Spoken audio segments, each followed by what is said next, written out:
Mon peuple périt par manque de connaissance. Et pendant longtemps, le peuple de Dieu a été dépourvu de cette connaissance, de cette lumière qui n'est autre que la prospérité, une loi divine. Et ensemble, aujourd'hui, par la grâce de Dieu, nous avons reçu sur notre plateau le pasteur, le docteur King Fortuné Tidimba. Ensemble avec lui, par l'aide de Dieu bien sûr, nous allons décortiquer cette thématique de la prospérité, la loi divine. Docteur, bonsoir. Bonsoir ma sœur. Alors, pasteur King, vous êtes un visionnaire de la plateforme Étendard du Midi. Et sur cette plateforme de l'Étendard du Midi, vous avez conduit pendant plus de 9 ans, plus de 10 ans même, le peuple de Dieu au travers vos enseignements minutieux sur les livres prophétiques de la Bible. Et en particulier sur le réveil du midi.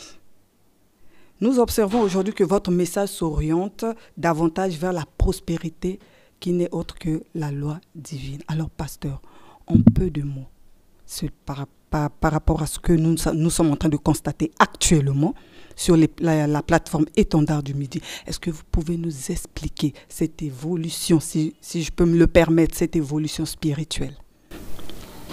Merci ma sœur pour cette question très importante. Je pense que c'est une question qui taraude un peu les esprits de plusieurs personnes et beaucoup de frères et sœurs de ceux-là qui me suivent me posent beaucoup de ces questions-là. Mais je crois que je profite par la même occasion de donner des réponses afin que nous puissions effectivement clarifier cette problématique.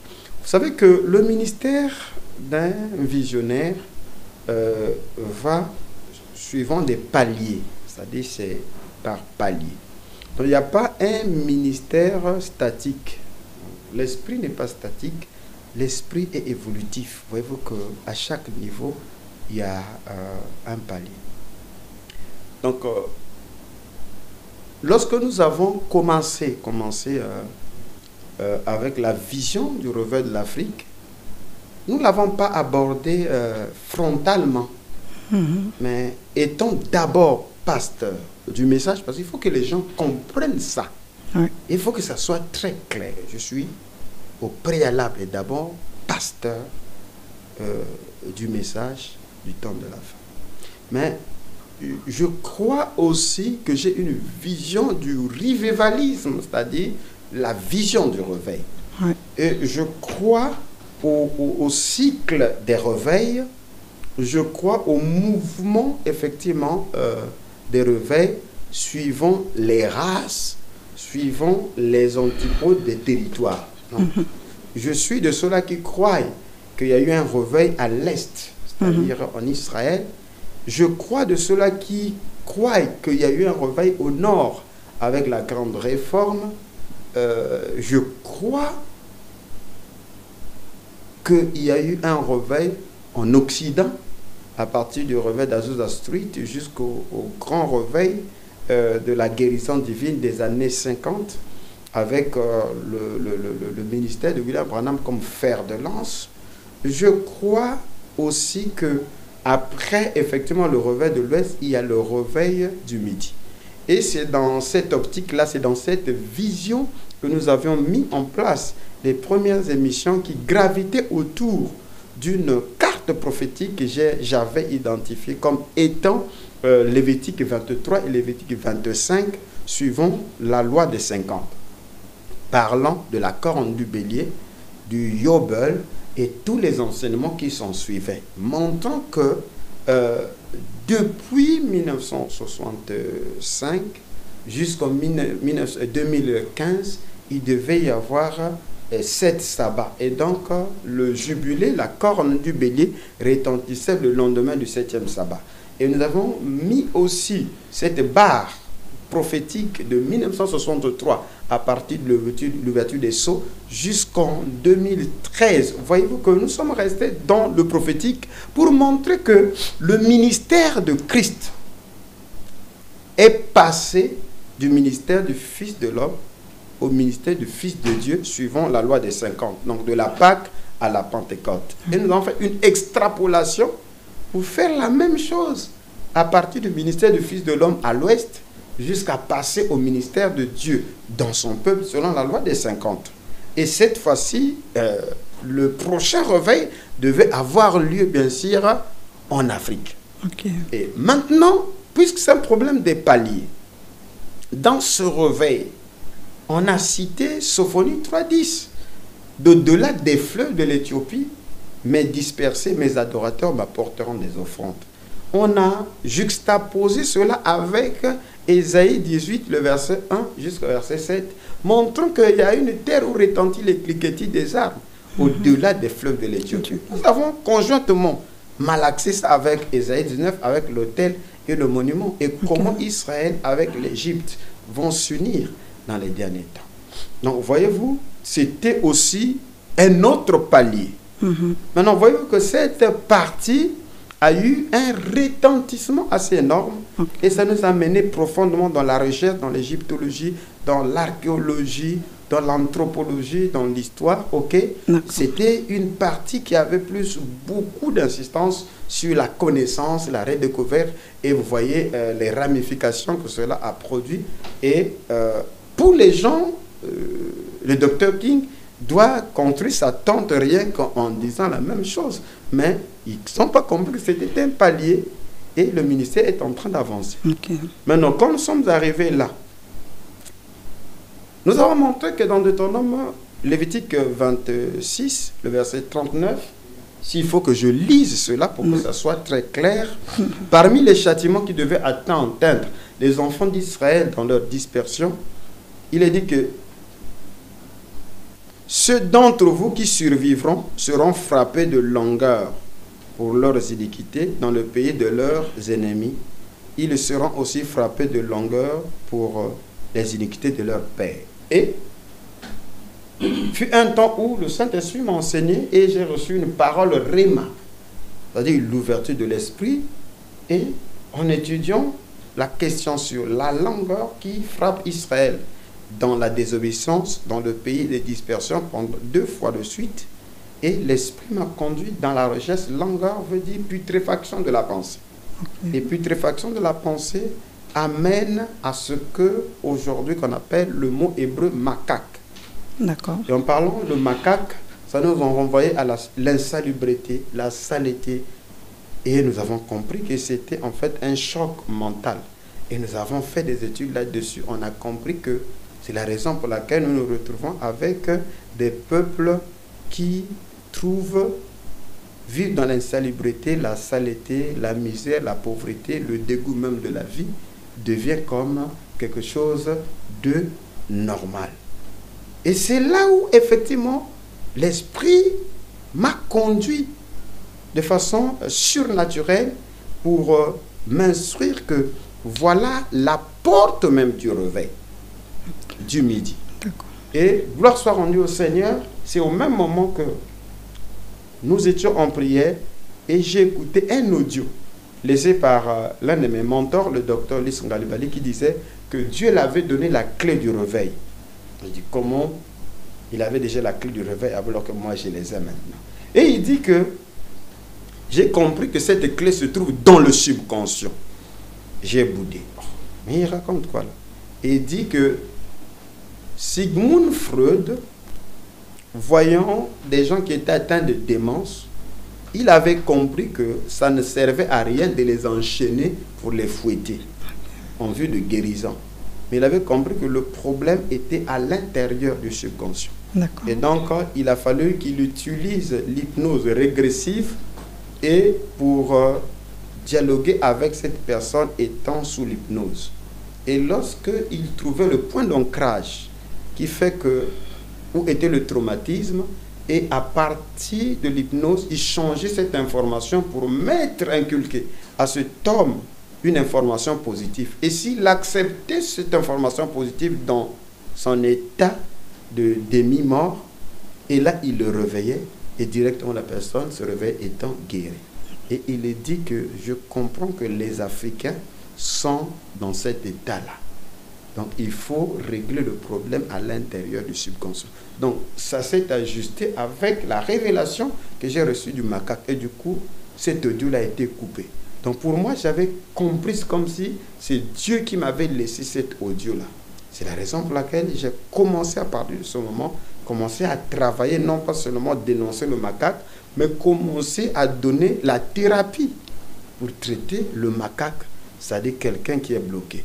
Pour ceux-là qui ne comprennent pas ce que c'est le macaque, souvent nous appelions cela quand nous étions des enfants ma foi, c'est-à-dire c'est une maman, une femme qui était aisément bien, qui vivait bien, mais qui par la suite parfois perd son mari, et après les biens que son mari a laissés ont été ôtés, et la femme se retrouve parfois dans la rue, mais elle a parfois ses habits, et du coup elle a le dégoût de vivre. Elle ne veut plus s'habiller, elle ne fait plus s'embellir et tout ça. En fait, elle est atteinte d'un macaque. En fait, elle a un choc qui le bloque. Émotionnel. Et donc, voilà, c'est un choc émotionnel qui lui a donné le dégoût de la vie. Et il est dans l'insalubrité, dans la saleté. Elle s'ignore, elle se méprise, ok? Elle n'a plus une considération de ce qu'elle elle-même. Donc, voilà le problème. Donc, nous sommes toujours dans le revers de l'Afrique, mais spécifiquement, nous commençons à traiter. En fait, nous sommes dans la thérapie du reconditionnement, le vrai problème. On s'attaque au vrai problème parce que le colon, les impérialismes, ceux qui sont venus pour assujettir l'Afrique, ils sont venus effectivement pour s'emparer des richesses. Et la seule voie pour s'emparer des richesses, il a fallu appauvrir les riches. Comme on dit, les princes sont à pied, les esclaves sont montés sur des chevaux. Et pour que ceci arrive, il a fallu effectivement plonger ces princes-là dans l'oubli, dans le désintéressement de leur bien-être, de leurs chevaux. Donc, le cas effectivement de l'Afrique, c'est celui-là. L'Afrique a été appauvrie au détriment des oppresseurs qui sont venus pour s'enrichir, pour prendre possession des richesses des Africains. Donc, on ne peut pas parler du revers de l'Afrique sans parler de l'enrichissement de l'homme africain. Et il n'y a pas richesse si la mentalité, bien sûr, n'est pas traitée. Donc, ce que je suis en train de parler sur la prospérité, un droit divin, je parle ici du réveil du lion qui est endormi en nous. En fait, c'est même ça le message du 7e âge de l'Église, qui est Apocalypse 3, 21. À celui qui vaincra, s'assiera avec moi sur mon trône, comme moi j'ai vaincu et je me suis assis sur le trône du Père. C'est la royauté. Donc, quiconque fait partie des vainqueurs du temps de la fin, la promesse, c'est le trône. Mais, pasteur, pouvez-vous nous partager votre compréhension personnelle de ce que représente la prospérité divine? Oui, d'où je fais suite que pour que les gens soient atteints du macaque, la putréfaction de leurs pensées, ils ont dû être conditionnés. Donc, il y a eu un conditionnement. Ok? Puisque notre cible ici, quoique le message que l'on prêche, il est universel, ok? Mais Jésus a même dit que de ne pas aller ailleurs, d'aller vers les brebis perdues de la maison d'Israël. Donc l'évangile avait d'abord, la mission de Jésus était d'abord ciblée sur une catégorie des gens. Donc voyons que on s'adresse premièrement à cette jeunesse africaine, parce qu'ils sont l'espoir, bien sûr, de demain. Donc, c'est d'eux qu'il s'agit. D'accord. Donc, la compréhension de la prospérité que j'ai, c'est de dire aux Africains, aux chrétiens africains, à la jeunesse africaine, que contrairement aux idées reçues par la religion, par l'impérialisme, parce que la religion a été instrumentalisée, même la Bible a été instrumentalisée depuis la nuit des temps pour assujettir des masses. D'où la seule voie de sortie, c'est de comprendre qu'en fait, le message de la Bible est un message de royauté. D'accord. Et que Dieu nous invite effectivement à être des vainqueurs. Et ce sont les vainqueurs qui s'assoient sur le trône. Et le trône est un domaine. Et le domaine, c'est ça même une parcelle d'autorité comme Christ a vaincu. Maintenant, cela dépend de tout un chacun de nous, de ce que l'on voit. Parce que l'ancien n'a jamais vu l'agneau. Dans Apocalypse chapitre 5, l'ancien avait vu le lion. Il a dit à Jean, le lion de la tribu de Juda a vaincu. C'est Jean, quand il a regardé, il a vu l'agneau. Donc cela dépend de ce que les gens regardent. Mais dans ma perception, je suis en train de voir un lion qui est assis là, au milieu. Et dans tout un chacun de nous, il y a un lion. Donc le message du réveil que j'adresse ici, en rapport avec la prospérité, parce que c'est ça ce qui nous a été volé. Ok. Et il y a des gens, il y a des lobbies, il y a des pouvoirs qui travaillent pour nous déconnecter effectivement de cette réalité, de ce manteau de royauté, de ce manteau d'enrichissement.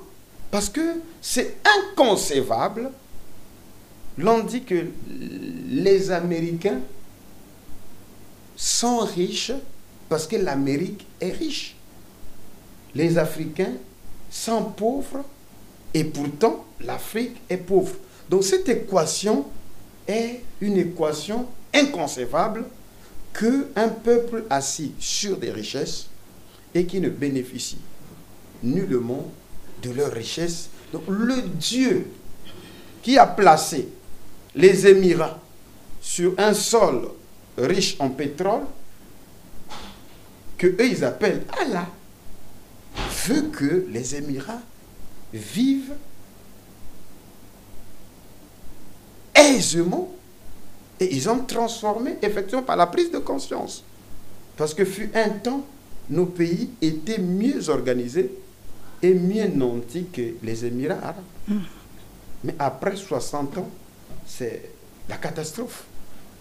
Pensez-vous que c'est Dieu qui veut ainsi, ou bien il y a un lobby qui reçoit des ordres des forces d'oppression ou oppresseurs pour maintenir le peuple qui est assis au-delà des fleuves de l'Éthiopie. Donc je pense que lorsque je suis en train d'enseigner sur la bénédiction, la prospérité comme un droit, effectivement c'est un droit divin qui, depuis le Genèse, j'ai toujours dit qu'il n'en était pas ainsi au commencement. Dieu veut que nous puissions prospérer à tous égards. Ok. Que nous soyons en bonne santé comme prospère l'état de notre âme. Donc on ne peut pas dire que nous voulons que la bonne santé, ça veut dire que si la maladie est un vice, c'est que la pauvreté est aussi un vice. Parce que 3 Jean chapitre 1er, le verset 2 dit « Je veux ». C'est l'homme de Dieu qui veut, qui souhaite. Et le souhait de l'homme de Dieu, c'est le souhait de Dieu. Je souhaite que tu prospères à tous égards, dans tout ce que tu fais, que tu prospères. Tu vends des beignets, que tu prospères. Tu vends le charbon, que tu prospères. Que tu fasses des voyages, que tu prospères à tous égards. Et que tu sois en bonne santé. Ça veut dire que la bonne santé est une prospérité. Comme prospère l'état de ton âme.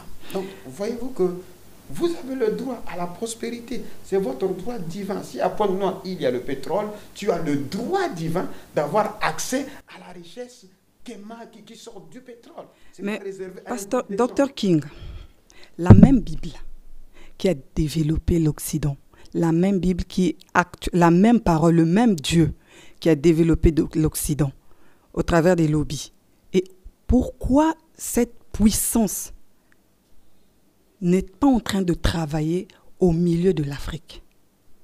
Parce que la parole qui a été prononcée en Occident, c'est la même parole qui se prononce nuit et jour ici en Afrique.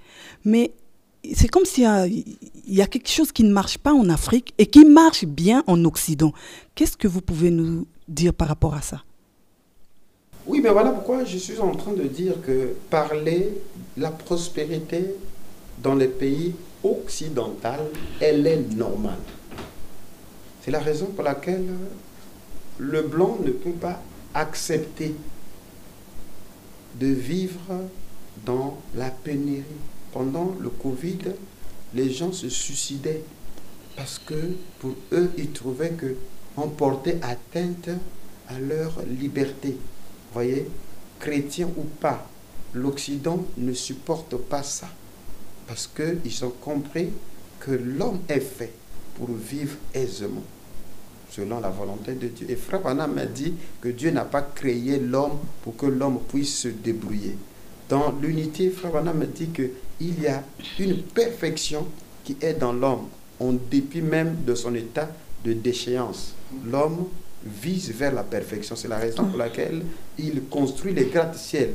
Il veut aller coloniser les autres planètes. C'est ça l'homme, parce que selon Genèse 1, le verset 26 à 28, on lui a dit d'assujettir et de dominer.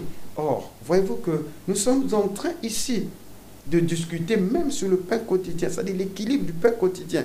Les chrétiens ont des problèmes. Ils ne veulent pas accepter qu'ils ont droit à manger 3 repas jusqu'à présent, mais avant d'aller... Docteur, c'est dû à quoi? C'est dû à quoi? Mais c'est ce programme-là qui est entretenu pendant des décennies.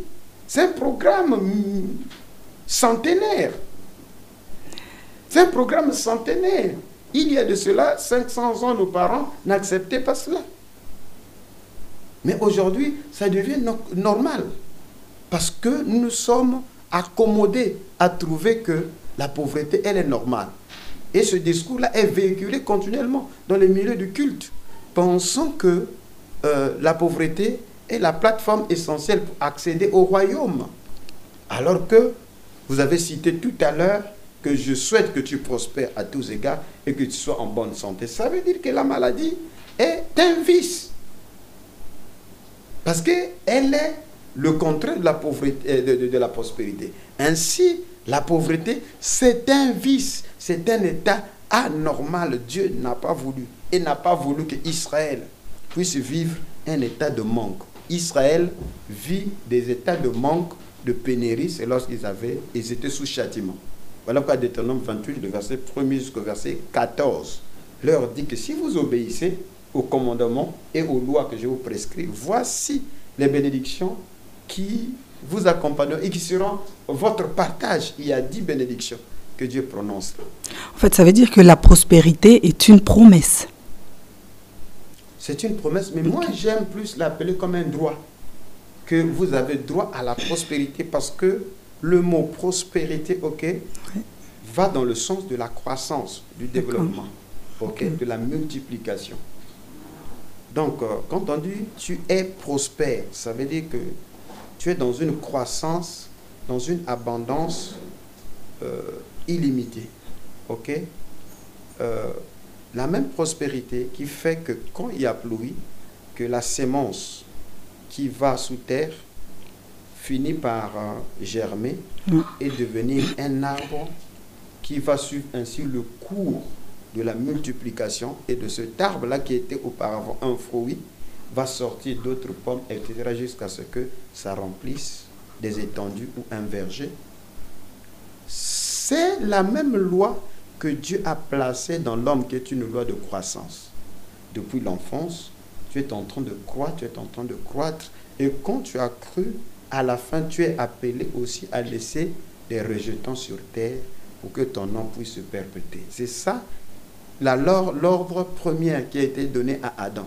Et William Branham a reçu ce réma dans la parole parlée à sémence originelle, où il a reçu l'ordre d'écrire. Il lui a été dit, prends ta plume et écris. Et qu'est-ce qu'il écrit? Il écrit sur la Genèse, la loi de la reproduction, que chaque sémence est appelée à se reproduire selon son espèce. Et si nous croyons que la nature pullule, la nature prospère, le jour où la nature va croire aux fausses doctrines que l'Église croit, la mort s'installe. Je reprends. Le jour où la nature va accepter les croyances erronées de l'Église, selon lesquelles la prospérité est anormale, le monde va s'arrêter. Parce que quand les mangues vont décider de ne plus produire les mangues, il n'y aura plus les jus de mangue et tout ce que nous connaissons. Lorsque les fruits vont décider, nous aussi on croit, comme ces religieux-là, ça s'appelle quoi? Calamité, sécheresse, famine.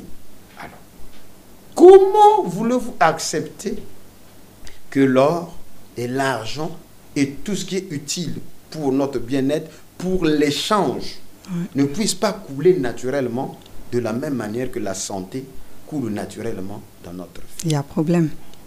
Donc, le problème, c'est que c'est le manque d'information. Ok. D'où j'ai dit que la prospérité, la bénédiction, la croissance, l'abondance, c'est un droit divin. Vous avez droit à la prospérité, vous avez droit à la richesse, vous avez droit à l'or et l'argent, que cela coule naturellement dans nos vies, comme le sang coule dans l'appareil circulatoire. Mais nos leaders, pasteur, nos leaders religieux lisent ça. Ils savent, ils ont connaissance sur ça. Mais pourquoi ils ne prennent pas la peine d'enseigner cela au peuple de Dieu? Pourquoi ils ne le font pas? Bon. Peut-être qu'ils enseignent, mais ils ne s'attardent pas, ils ne s'appuient pas sur ça.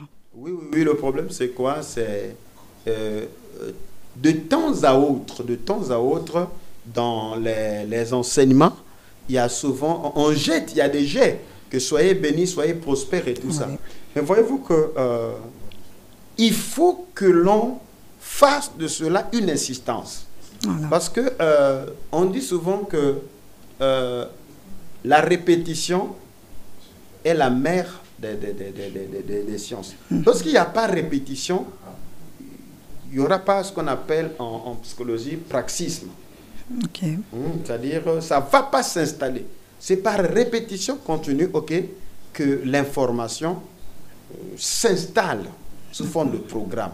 Parce que l'état de pauvreté, de la misère, l'acceptation normale de l'état de misère a été par répétition continue, et cela est venu dans des gens sous forme de programme.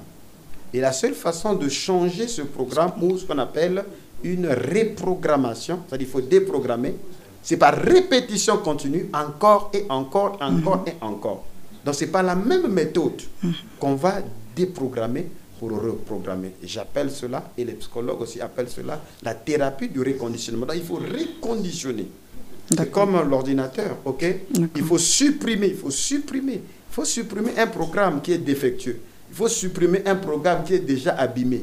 Il faut le désinstaller pour installer un nouveau programme qui sera susceptible de recevoir de nouvelles applications. Donc, s'il n'y a pas insistance, or les pasteurs ne veulent pas insister. Vous voyez, par exemple, l'enseignement à l'église est le plus basé sur le paiement de la dîme.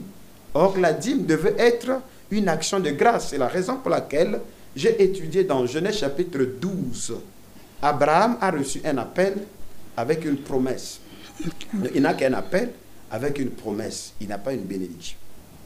Et dans Genèse 13, il y a famine. Et il fuit en Égypte.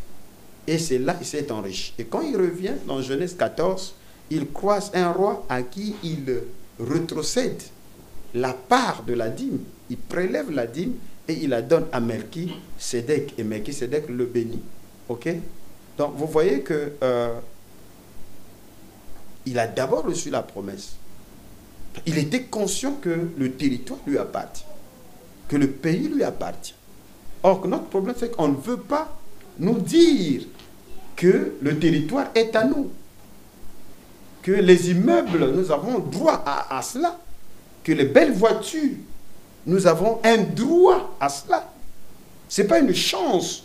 Ce n'est pas, moi, je suis un cas exceptionnel. Non, c'est donné, mis à la disposition de chaque individu. Ce n'est pas un mérite, mais c'est un droit, en fait. À la ressemblance de Dieu. Voilà pourquoi je ne parle pas de ça comme une chose. Je parle d'un droit. Jusqu'à ce que je ne change pas de langage. Il faut que les gens, mes auditeurs, puissent intégrer ce langage-là. On dit dans l'armée, ce qui ne passe pas par la tête, ça passe par les pieds. Il faut que les gens s'accommodent à cela, que la bénédiction, c'est votre droit divin, c'est inscrit dans les ADN. Si tu acceptes que tu gagnes en taille, que tu gagnes en poids, accepte aussi que tu dois gagner en finance, que tu dois gagner en or. D'ailleurs, notre père, qu'on appelle le père Abraham, la Bible dit quoi dans Genèse 13? La Bible dit, le verset 2, Abraham était très riche en troupeaux,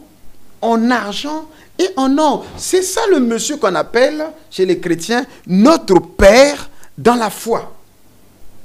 Donc le père dans la foi, il était très riche. Donc on parle ici du premier millionnaire. Et si lui, le père, il est ainsi, pourquoi ces fils, voulez-vous les rendre les moins que rien? Donc, moi, je pense que de la même manière qu'on met beaucoup d'émotions dans les campagnes d'évangélisation, Ouais. des campagnes de délivrance, des campagnes de guérison, on ne vient pas prêcher autre chose pendant les campagnes de guérison en dehors de la guérison. Parce que c'est en parlant de la guérison que les gens accéderont à la foi qui produit la guérison. Pendant les campagnes d'évangélisation, on prêche le message d'accepter le Seigneur Jésus-Christ, tout ça.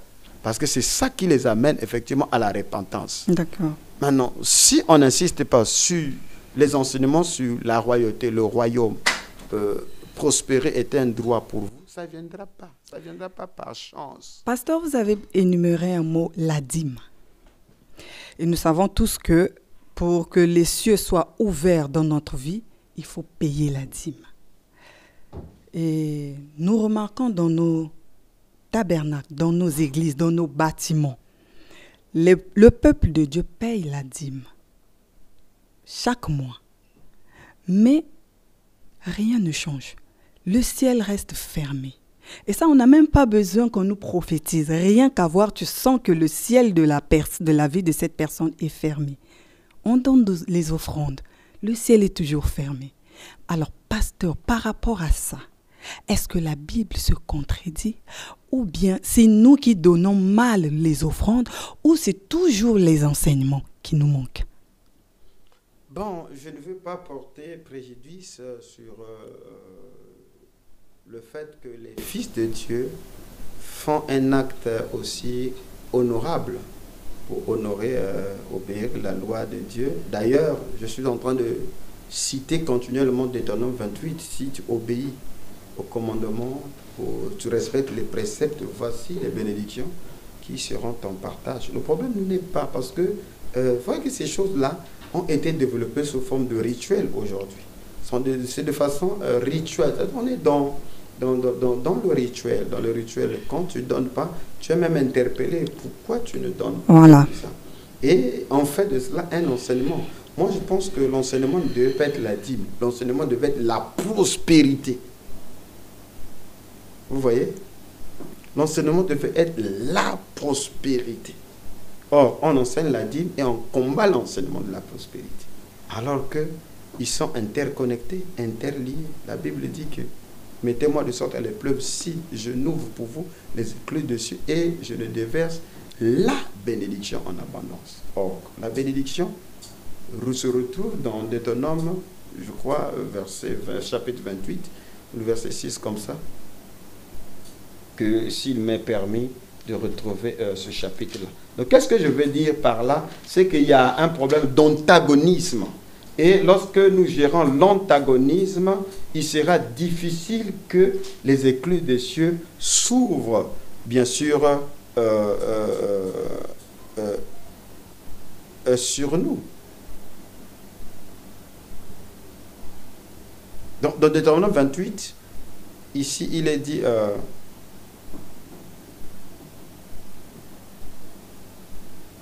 verset 8, l'Éternel ordonnera à la bénédiction d'être avec toi dans tes greniers et dans toutes tes entreprises. Il te bénira dans le pays que l'Éternel, ton Dieu, te donne. Et donc, il ordonnera. Et la bénédiction est un ange, c'est une énergie qui t'accompagne dans tout ce que tu fais. Mais il faudrait que tu te familiarises. Il ne faudrait pas qu'il y ait rupture entre toi et la bénédiction.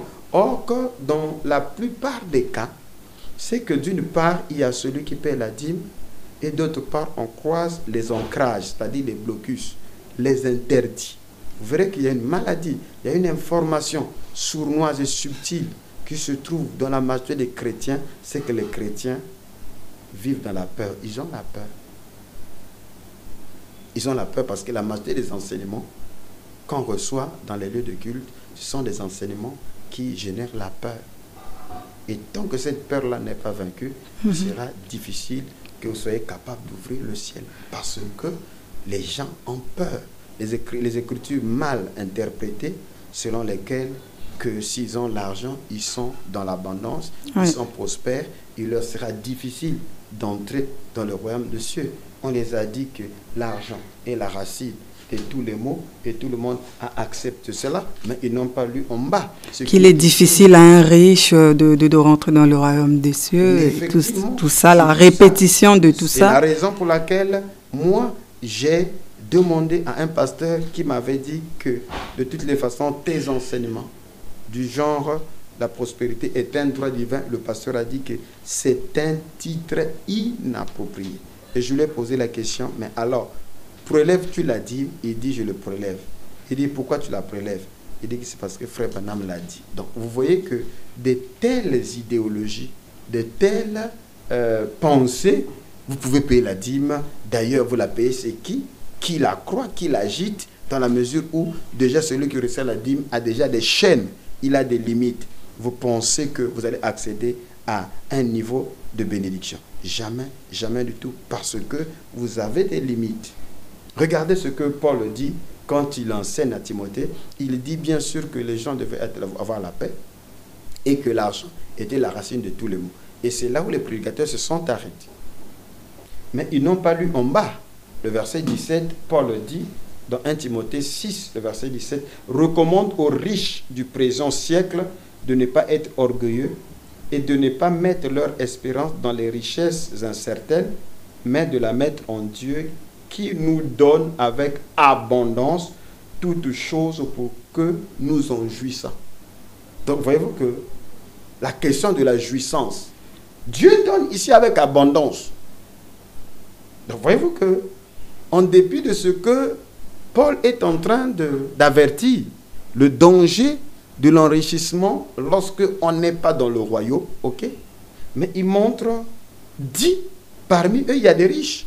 Mais il ne faudrait pas qu'ils placent leur espérance dans des richesses incertaines, mais qu'ils placent l'espérance en Dieu. Parce que c'est Dieu qui nous donne pas les miettes qu'on a.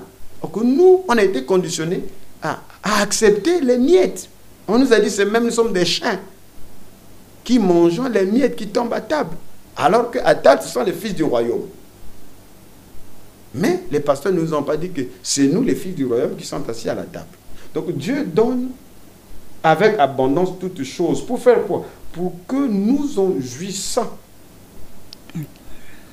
Recommande-leur de faire du bien, d'être riches en bonnes œuvres, d'avoir de la libéralité, de la générosité et d'amasser ainsi pour l'avenir un trésor placé sur un fondement solide afin de saisir la vie éternelle. Donc voyez-vous que c'est par ces actes-là de générosité, de libéralité, tout en étant dans l'abondance, pour que tu sois dans l'aisance, jouir. Donc la jouissance des richesses de Dieu n'est pas un péché. Si tu comprends la mission qui t'est assignée et quand tu comprends que tu n'es qu'un ambassadeur pour gérer le bien de Dieu. Et en faisant quoi? En étant généreux, en exerçant la libéralité. Parce qu'un homme qui est né de nouveau, c'est celui à qui les richesses de Dieu doivent venir. Et c'est eux qui doivent changer le monde. Et on a donné la richesse à des impies qui vont acheter les armes, qui font du n'importe quoi, qui ouvrent des boîtes de nuit et tout ça. Et vous vous plaignez que le monde puisse aller mal. Alors que c'est aussi la position taciturne, la position de la lâcheté de ceux qui se disent chrétiens, qui permettent que le mal puisse aller prendre de l'ampleur. Puisque Paul est précis là-dessus que ce qui retient, la puissance qui retient le mal ou l'homme impie, c'est l'Église, ou le Saint-Esprit dans l'Église. Ce qui revient à dire, lorsque l'Église est taciturne, lorsque l'Église est défaitiste, les forces du mal prennent le dessus. D'accord, pasteur. Est-ce que la prospérité résulte-t-elle uniquement de la foi? Ou faut-il aussi associer la sagesse, le travail, une bonne gestion des ressources de Dieu, une bonne gestion des ressources que Dieu nous donne? Oui, effectivement, c'est ce que je suis en train de dire, que il y a tout un protocole pour la richesse. Il y a tout un protocole bien établi. Ok. Il y a la loi du travail, par exemple. Il y a la loi de la justice. Ok. Il y a beaucoup d'éléments, beaucoup d'éléments. J'aime une écriture ici dans le livre de Deutéronome 33, par exemple. Il y a la maîtrise des codes, parce que la richesse, elle est d'abord spirituelle. Okay? Tu ne peux pas accéder aux richesses si tu n'as pas d'abord accès à une spiritualité. Parce que l'argent, ce ne sont pas des billets. Ça, ce sont des moyens. Okay? Ça sont des symboles, des échanges. Mais sinon, pour tout commencer, la prospérité, que soit la richesse, elle est d'abord spirituelle. Voilà pourquoi Dieu commence par l'obéissance. Il commence par la connexion avec lui. Et dans tous les domaines, ça se passe ainsi. D'où prospère cela le temps de l'état de ton âme. Si tu ne peux pas acheter spirituellement, tu ne peux pas acheter physiquement. Si tu n'as pas spirituellement, tu ne peux pas en avoir matériellement. Parce que les créations, dans Hébreux chapitre 11, Paul est en train de montrer que tout ce qui est vénérant, les peuples sur la montagne, là, sur la montagne, ils offriront des sacrifices de justice, car ils suceront l'abondance de la mer et les trésors cachés dans le sable. Donc, voyez-vous que c'est au travers des sacrifices qu'ils auront accès pour sucer l'abondance de la mer et les trésors qui sont cachés dans le sable. Donc, c'est à deux endroits où vous vous retrouvez, où les richesses des peuples sont cachées. C'est l'eau et la terre. Vous voyez? Maintenant, pour que ces éléments-là viennent à vous, elles ne viendront pas sous forme matérielle. Elles peuvent venir sous forme d'énergie. Ça peut venir sous forme angélique. Et quand on dit l'ange, ce sont des énergies. OK? Et ces énergies viennent en vous, entrent en contact avec vous. Ça se transforme sous forme d'opportunité. Ça peut se transformer sous forme de contact. Ce que les hommes appellent, j'ai une bonne étoile. J'ai la chance et tout ça. C'est là où tu vas avec un marché. Tu vas avec un dossier quelque part. Les autres, on les refuse. L'autre rentre. Parce qu'il a une énergie. Il a un ange. Ok? Voyez-vous qu'il y a l'abondance qui se trouve dans la mer. Et il y a des trésors qui se trouvent cachés dans les profondeurs du sable. Qui viennent dans ta vie. Maintenant, ceci n'est possible que si vous vous élevez sur les montagnes. Et ce n'est pas toujours les montagnes naturelles, parce que les montagnes sont aussi autre chose dans la prophétie. Mais c'est aussi les lieux élevés. OK? Donc, vous voyez qu'il y a beaucoup d'éléments, il y a tout un protocole, il y a toute une spiritualité, il y a toute une panoplie d'enseignements qu'il faut mettre à la disposition de ceux-là qui veulent accéder à cette royauté. Sinon, un roi se forme. Un roi, ça ne s'improvise pas. Quand je parle de roi ici, c'est effectivement cette posture qui vous donne accès à l'influence, au rayonnement, à la richesse. J'aimerais plus parler de la formation, monsieur, des rois. Parce que Genèse 1, 26 parle des rois. Hein? L'homme a reçu la mission de dominer. Et dominer égale à régner. D'accord. Ou régir. D'accord, pasteur, nous sommes déjà en train d'atterrir, mais avant tout, quel est le but pour lequel Dieu a voulu que la prospérité puisse se faire chère au milieu de son peuple? C'est le but.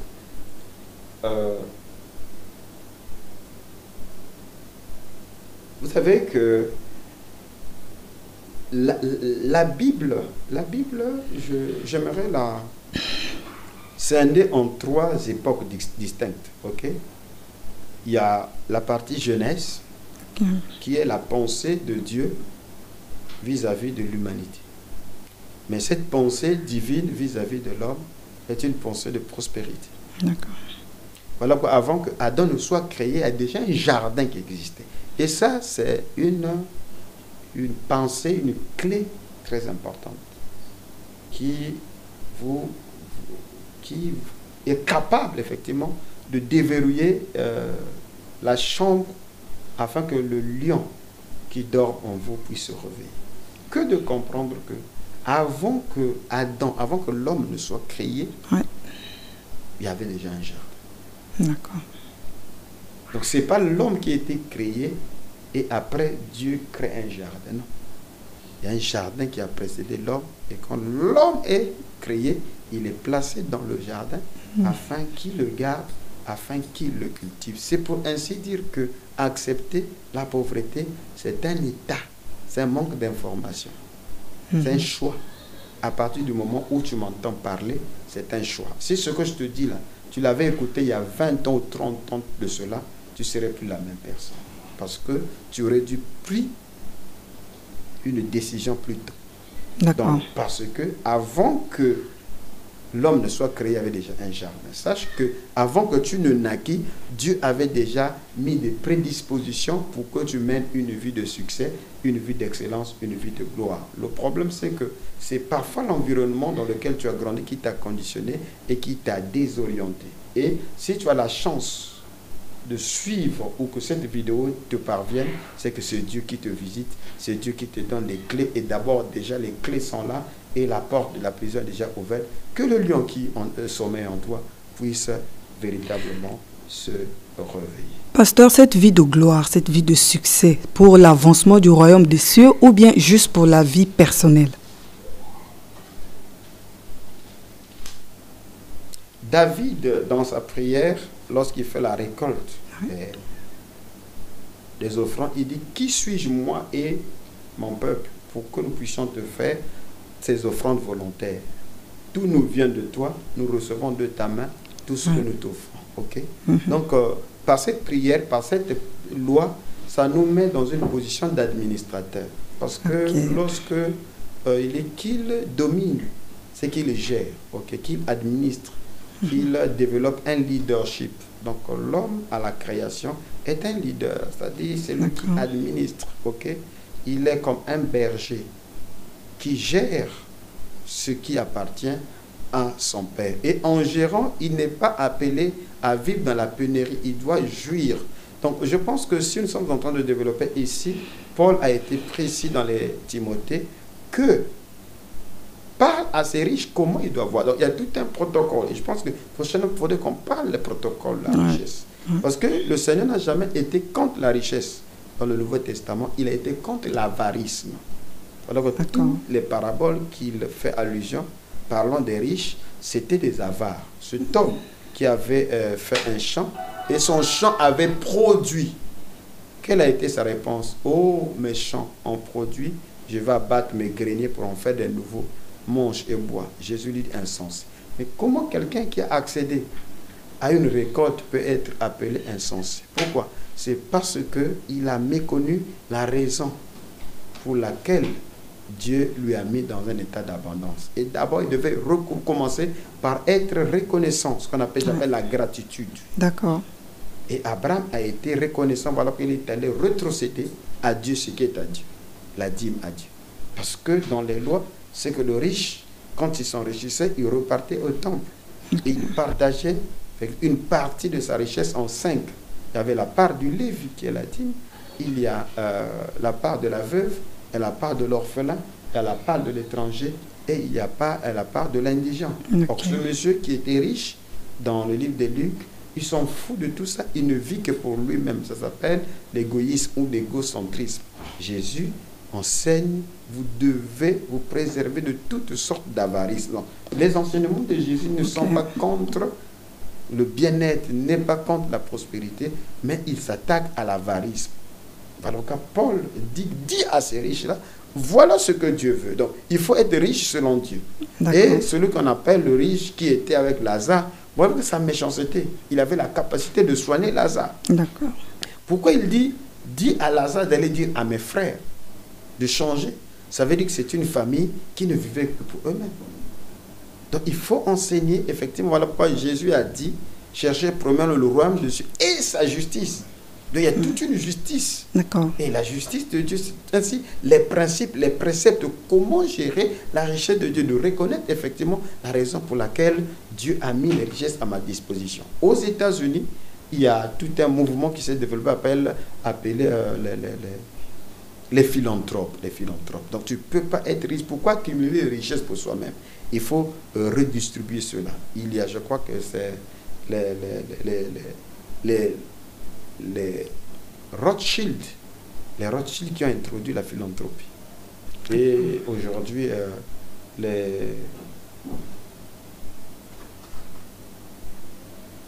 comment le plus grand investisseur, Warren Buffett, avec son groupe Microsoft, Bill Gates et les autres, ils ont créé. Donc tu ne peux pas être riche, milliardaire, ne pas être bien sûr philanthrope, ça n'existe pas, ça ne marche pas. Chez les Arabes, tu verras que les millionnaires, les milliardaires, ils ont une partie de sa richesse est réservée pour les indigents, les pauvres qui viennent pour demander de l'aide et tout ça. Donc vous voyez, il y a tout un protocole. On n'est pas riche pour soi, parce que la Bible effectivement prévoit qu'il y aura toujours des indigents au milieu de vous.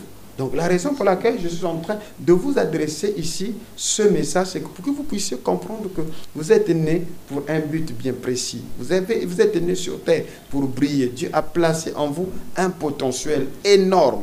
Et ce que vous êtes censé accomplir, vous n'êtes même pas conscient de ce que Dieu veut que vous puissiez vivre. Vous puissiez développer, vous puissiez rayonner. Le problème, c'est qu'on est conditionné par l'environnement. Tout ce que l'on voit, tout ce que nous avons vu, et on veut reproduire effectivement tout ce que nous avons toujours vu. Et nous trouvons ça normal alors que c'est vraiment anormal. Non, c'est pas normal parce que lorsque nous sommes venus sur Terre, c'est que nous sommes un esprit qui a revêtu des corps d'argile. Okay. Ce n'est pas la Terre, le corps d'argile qui nous possède, non. C'est nous qui avons porté ce corps d'argile. Et en nous, l'âme que nous sommes, nous avons des dents venant de Dieu et des informations que nous devons libérer sur terre pour faire avancer l'humanité. C'est ça la mission. Maintenant, échec, mourir, échouer, c'est manquer le but, se repartir dans la tombe sans pouvoir se vider. Ok. Pasteur, il y a tellement à dire autour de ce thème qu'on ne peut pas tout finir en quelques minutes. Mais pour la dernière question, je voulais poser. La Bible dit que nous sommes la descendance d'Abraham en esprit. Et nous savons tous que Abraham était un monsieur hyper riche. Vous l'avez même souligné. Et cette même Bible dit que nous devons prospérer à tous égards. Je pèse les mots bibliques sacrés. À tous égards, selon l'état de votre âme. Et nous avons remarqué, pasteur, qu'il y a contraste. Soit nous ne sommes pas bénis, spirituellement parlant, soit on est béni, mais que cela ne se reflète pas en fait au niveau matériel, au niveau physique. Parce que si nous sommes la descendance d'Abraham, automatiquement on doit être héritier. Mais comment est-ce que vous pouvez expliquer, pasteur, que nous sommes nés dans le christianisme, nous sommes en train de grandir en écoutant la parole de Dieu. Et jusqu'aujourd'hui, pasteur, on se pose des questions de savoir si réellement nous sommes des héritiers d'Abraham ou si réellement nos âmes sont bénies. C'est la question que l'on se pose par rapport aux réalités que nous trouvons dans nos maisons, dans nos familles, dans les églises. Il y a beaucoup plus de chômeurs, des pauvres, plutôt que des riches. Et il y a maintenant trop de lamentations sur ce point-là. Est-ce que vous pouvez nous en dire plus? Oui, je pense que j'ai souvent cité Galates 4 parce que c'est une des clés et j'aimerais la lire ensemble. Il est dit, c'est Paul. Parce que ici, dans le livre de Galates, effectivement, Paul est en train de traiter la question de l'appartenance à la lignée d'Abraham. Oui.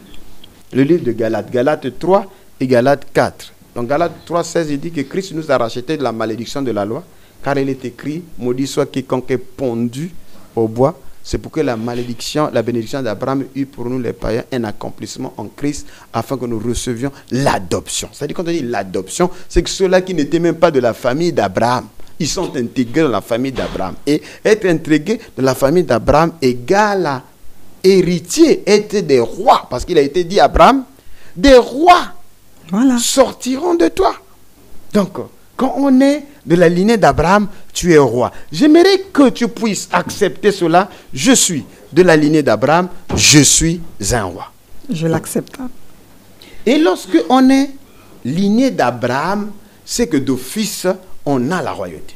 Parce que Abraham t'a représenté devant Melchisédek, et la royauté de Melchisédek et la sacrificature de Melchisédek a transité par la loi de la dîme dans Abraham. Et dans Genèse 17, Dieu dit à Abraham, de toi sortira des rois.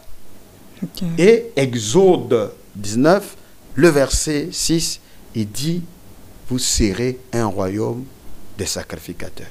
Okay. Et ceci trouve sa place, effectivement, quand on dit royaume des sacrificateurs, Deutéronome 28 vient montrer, voici les bénédictions quand vous allez obéir. Maintenant, Paul est en train de traiter cette question. Maintenant, le vice, le hic est où? Il dit ceci que, non, je commence au verset 24 et 29, le Galates 3, 29.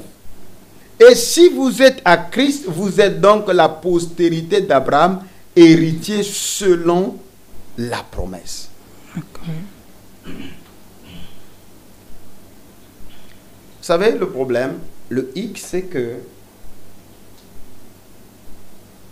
les promesses faites à Abraham pour les chrétiens ne sont que spirituelles, c'est-à-dire c'est le salut.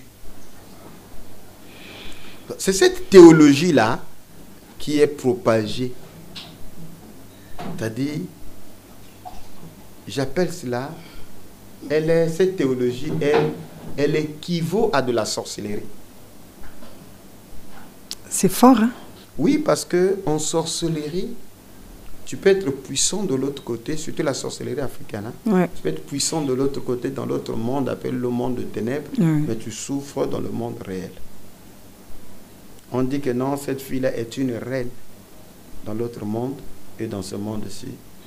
C'est le quotidien au milieu de nous ici en Afrique. Hein? Et on dit que non, il est ingénieur dans l'autre monde, mais ici, il n'a même pas le CEP. Donc, vous voyez que j'appelle ça de l'illusion. Voilà pourquoi les marxistes ont dit que la religion est l'opium du peuple. Okay. Parce que pour eux, tout ce que Dieu fait, c'est spirituel. Alors que lorsque tu as ça spirituellement, c'est que pour que ça soit vrai, il faut quitter Genèse 1 pour atterrir dans Genèse 2. D'accord. Parce que Paul dit que la perfection de Dieu se voit à l'œil nu. Okay. Lorsqu'on considère Dieu au travers de ses ouvrages. Donc, l'on sait, parce que personne n'a vu Dieu. Hein. L'on sait que Dieu existe, c'est lorsqu'il matérialise, ce qu'il dit. David disait déjà, quand on voit les étoiles et tout ça, on voit que la science de Dieu, elle est réelle. C'est-à-dire l'harmonie de la nature. Même les scientifiques ont fini par suspecter, non. Cette harmonie-là, c'est qu'il y a une intelligence supérieure quelque part. Ça ne peut pas être le fruit du hasard. D'accord. Et Paul dit que les choses visibles sont le reflet de l'invisible. Okay. Donc, tout, voilà pourquoi j'avais dit que si tu as déjà ça dans l'invisible, ainsi tu peux avoir ça dans le visible, dans le royaume, bien sûr. D'accord. Tout commence dans l'invisible. Même ceux-là qui prospèrent, ils vont te dire qu'ils ont d'abord prospéré dans l'invisible, voilà pourquoi ils prospèrent dans le visible. D'où tu verras quelqu'un qui a fait son business plan, qui a pris un crédit, qui veut construire un immeuble, tout ça, soit il va faire venir un prêtre ou un pygmée ou un igwe ou un prêtre vaudou et tout ça. Oh, mais qu'est-ce que savoir quelqu'un qui est docteur en ceci et tout ça avant de faire son truc, il appelle un pygmée qui ne connaît même pas faire un mot en français. Il dit parce qu'il sait que le pygmée a le pouvoir de parler à la nature parce que les choses visibles émanent de ce qui est bien sûr invisible. Donc tu ne peux pas, c'est inconcevable que tu as vu ça spirituellement et que tu n'arrives pas à matérialiser ça physiquement. Si tu as vu ça spirituellement et que tu n'arrives pas à matérialiser ça spirituellement, c'est que tu es bloqué quelque part. Voilà pourquoi il dit, or, aussi longtemps que l'héritier est enfant, je dis qu'il ne diffère en rien d'un esclave, quoi qu'il soit maître de tout. Donc tu peux être maître de tout, héritier, mais si ta mentalité est une mentalité infantile, oui, c'est que tu es identique à un esclave. C'est pour ainsi dire qu'il y a des gens qui sont sauvés, Dieu est avec eux. En fait, ils sont des héritiers. On parle là de la lignée d'Abraham. Oui. Il a la bénédiction d'Abraham. À l'image du pauvre Lazare. Mais il vit comme un esclave. Il lui manque absolument tout. Il a même peur d'avoir. On lui a interdit d'avoir, même de rêver, même de penser, même l'intention. C'est-à-dire même par l'intention. Pour lui, l'intention même d'avoir, c'est un péché. Voilà ce que j'appelle un esclave. Un esclave, c'est quelqu'un qui a été vendu. Donc oui, l'esclave, ce n'est pas seulement son corps qui est vendu, mais c'est son esprit qui a été vendu. Parce qu'on n'est pas esclave par le corps. Un esclave, c'est par la mentalité. L'esclave, il est esclave par la mentalité.